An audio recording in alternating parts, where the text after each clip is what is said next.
Welcome to GadgetGuideUSA. Thanks for watching my Happy-36 ATX computer case product review. As you can see, I've already pulled it out of the packaging. It was shipped to me in a standard retail brown shipping box, retail packaging. It did say Happy-36 on the outside. So of course it got here in good shape, and that's all we care about. I recently picked this up at a huge discount. I paid a little bit less than half price, so we'll just say half price. Because it didn't include these little feet here.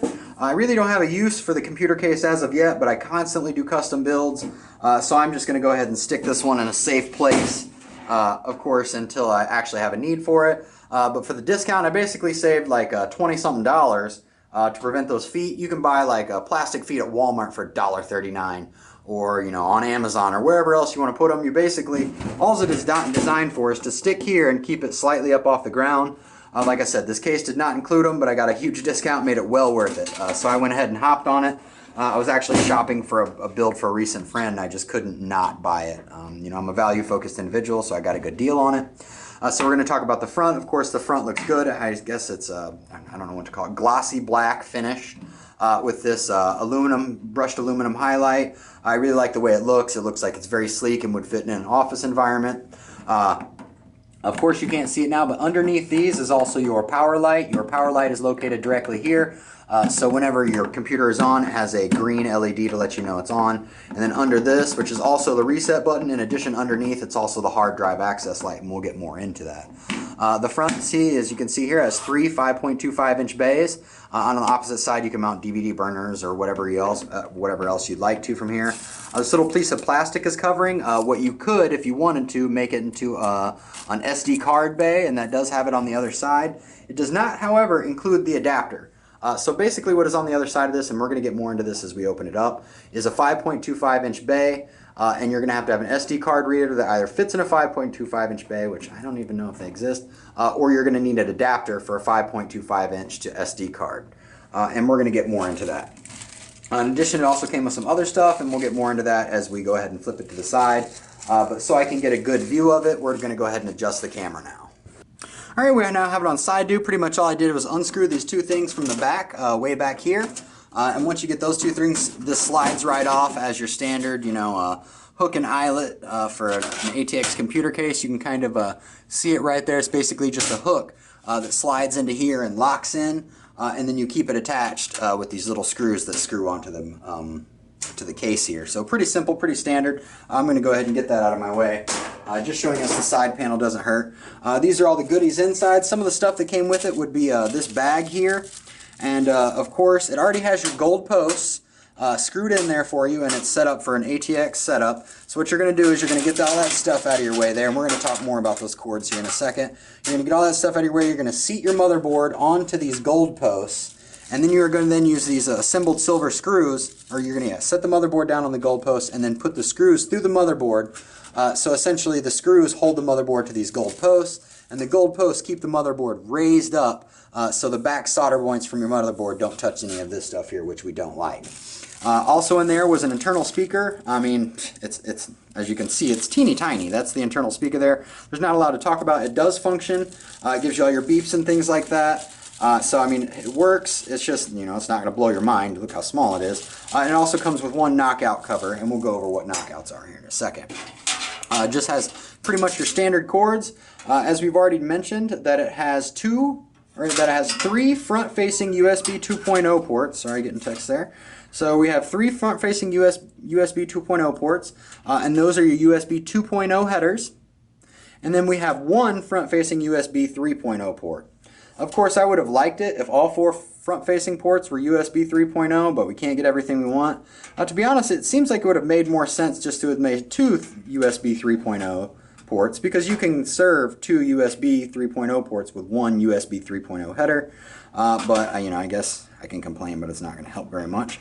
And then here's your ports. So just to make sure that when you're buying a motherboard to fit this case, if you want to get all the use out of the front-facing USB ports, that you have one USB 3.0 header and two USB 2.0 headers. If your motherboard doesn't have it, you can buy PCI cards that add USB headers to your motherboard. Inside it comes with the HD audio and the AC97 audio.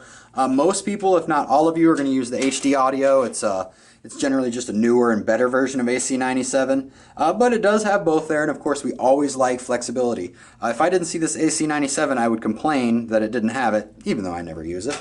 So, and of course here's all our light switches here, and that's we already talked about them. This shows you that your hard drive light is thinking, which that actually turns red, and it's under your reset button. You have your reset switch button, you have your power switch button, and of course you have your power LEDs just to show the two lights that light up. It does include one 80mm fan here, and you can actually see it right here, and that is the 80mm fan. It is not a light up fan. It's no bells and whistles, but it does blow. The case actually has room for an additional 80mm fan if you want to have two 80mm fans there. In addition to the fan it comes with, the fan here, this side panel that I've already taken off also has room for an 80mm fan. There's your reset button. I believe I already showed that. There's your reset button there and your power button there. And that's actually what some of these are actually connecting to here. And then we have your fan. It has both a male and female, and that's important to me because you're going to probably put more than one fan in here, or I hope you are. I'm a big fan guy.